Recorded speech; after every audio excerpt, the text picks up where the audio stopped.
Today, our topic on the healthcare channel with the Chamber is on drug overdose, opiates and opioids. Yes. How do you say it? And if you could introduce yourself and kind of tell us who you are, and then I've got some questions for you. Yes, I'm Dr. Gary Malone. I'm an addiction psychiatrist. I'm a general psychiatrist. I'm an associate clinical professor at UT Southwestern. I work at the Mansfield Recovery Center. Also work at I'm the medical director here, and also the medical director at the Arlington Memorial Hospital Behavioral Health Unit. Okay, all right. So I know that in a couple days is the National Day awareness for this topic, and I just wanted to kind of see if you could give us kind of a quick overview of what's going on, what's happening. First of all, what are they? And if I'm just going to let you talk, but what are they, and kind of define what the problem is, why it's increased, and then as parents, how do we spot those behaviors? Yeah. This is a question that comes up now: is why is it occurring now? Opiates have always been around. They have a history that goes back thousands of years. But really, we have three things that are happening at once. The opiate crisis is occurring now is because there's an increased prescriptions from people's doctors. That happened to a variety of forces over the last 20 years, and it's a dramatic increase.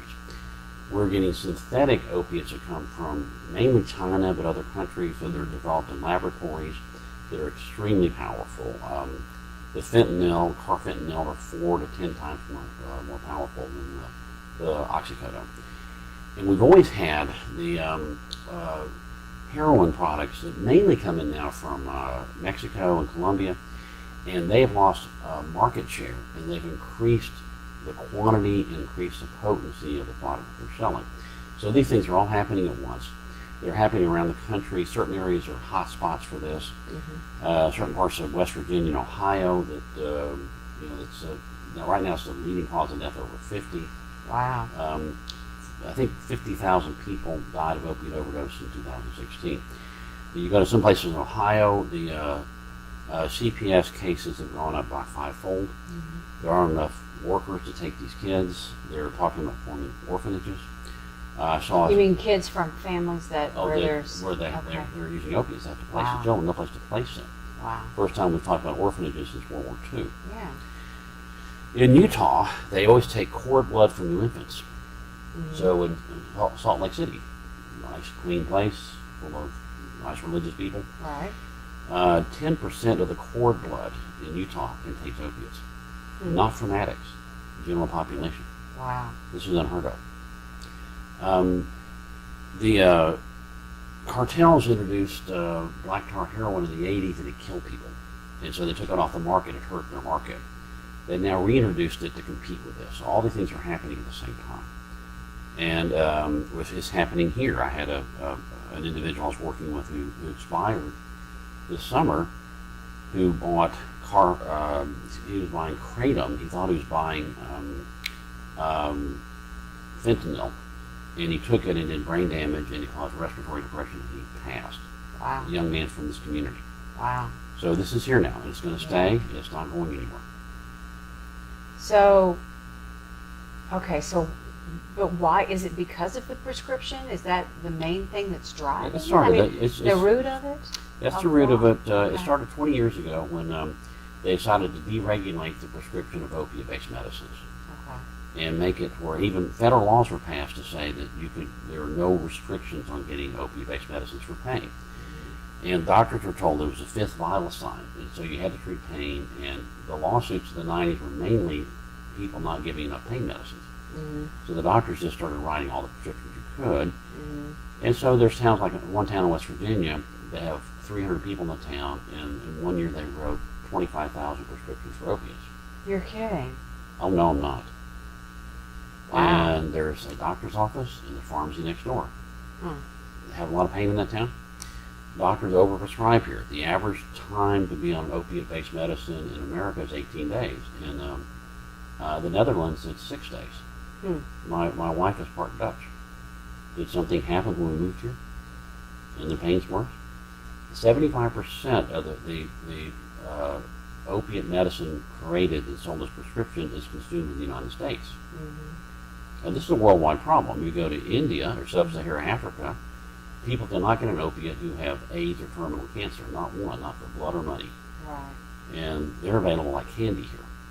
That's part of it. Okay. The Chinese chemists, the laboratories there are incredibly good. They make cancer drugs, they make antidepressants, they make everything under the sun. They make really good opiates. Fentanyl is 4 times more powerful than oxycodone. Carfentanil is an elephant tranquilizer. It's 10 times more potent than oxycodone. Wow. And a lot of people, if you're in Ohio, are taking that. And if they hear that somebody died on a product sold by a certain dealer, that dealer's sales go up. They know it's good stuff. Do not underestimate the Mexican cartels dealing with the Colombians, who make huge amounts of money. I work with some people who are due security. They're all being called to the border because it's not the immigrants that's the problem. It's the opiates are flooding across. Higher potency heroin and this black tar heroin, which is just incredibly powerful. And this is all driven by money. Usually everything is, right? It's always money. The drug companies and the distributors, the people who make this stuff, Purdue, Cardinal, make tremendous amounts of money. And they give huge amounts of money to Congress, and that's not going away. If you and I wanted to get some Chinese fentanyl, like Prince, the singer, they found a suitcase of Chinese fentanyl in his bedroom.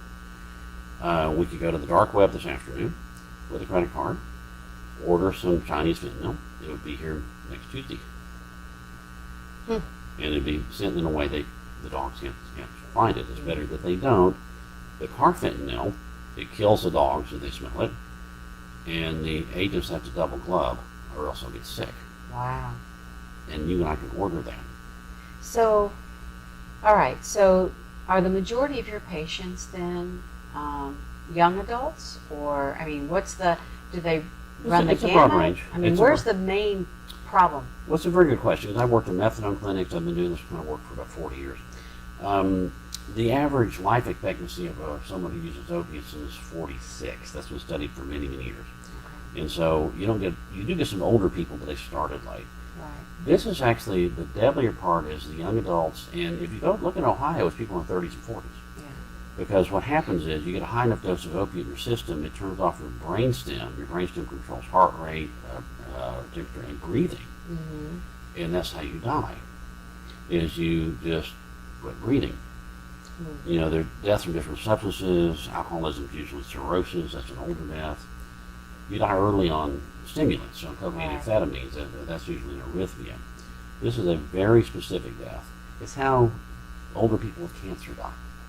If you're in a hospice unit, they give you a little too much, and you quit breathing. It's actually a blessing. Right. But these aren't people with cancer. Right. And it just feels too good. It hits a pleasure center that feels too good. It's nucleus accumbens, ventricular nucleus, your septal nucleus, your primary pleasure center, involved in eating, sleeping, and sex, over-responds to opiates. Wow. It feels too good.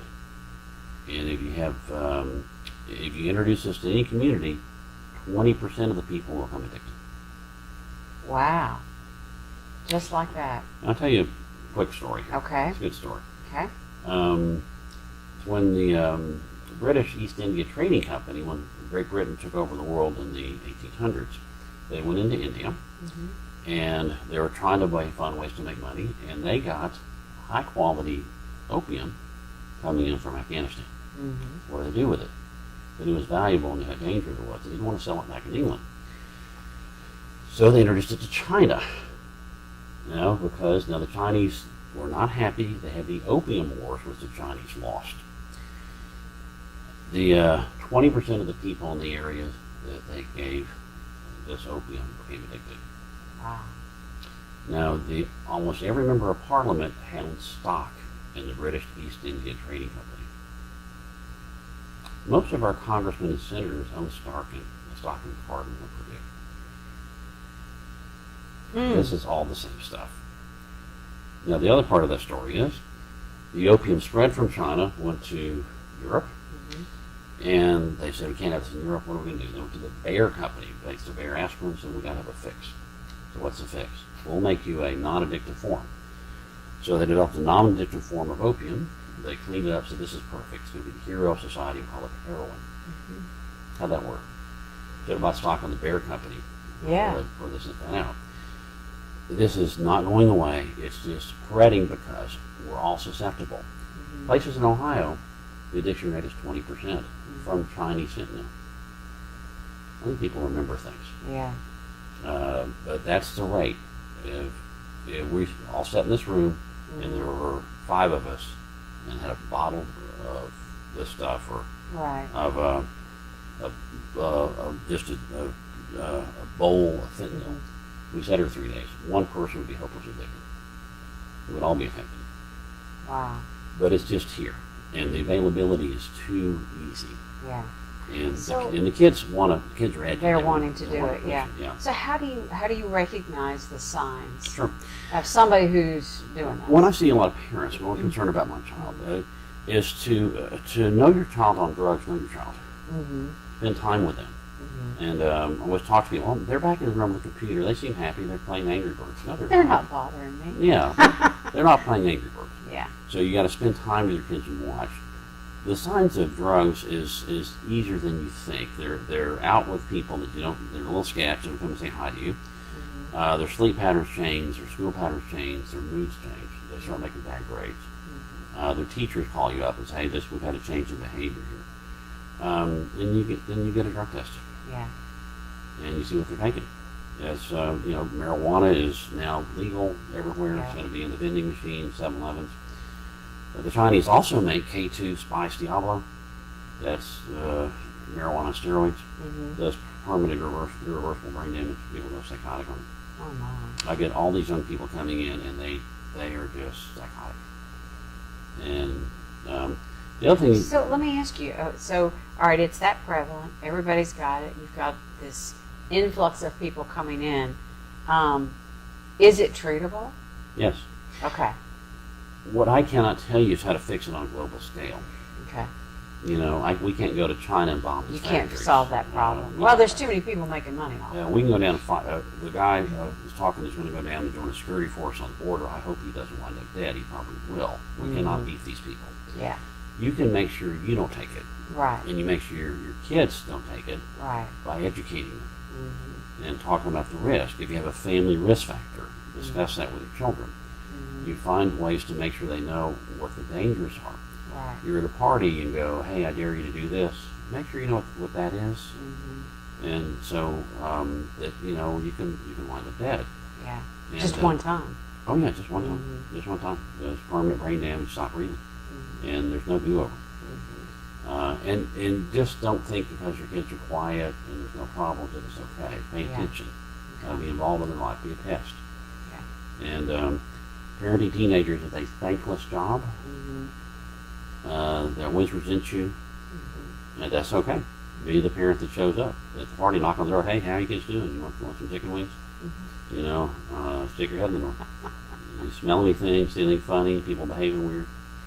And go, we're gonna go with somebody else's house. No, you're not going. No, this is where the party is. So. Yeah. And that's and if you find something going on, you jump on it immediately. And be willing to set the limits. Be willing to do the tough love. Make sure your kid gets emotionally, physically intact until they're 18. That's the job of parenting. You're right. Thank you so much. For sure. I really appreciate your time and the information, and you're doing good work.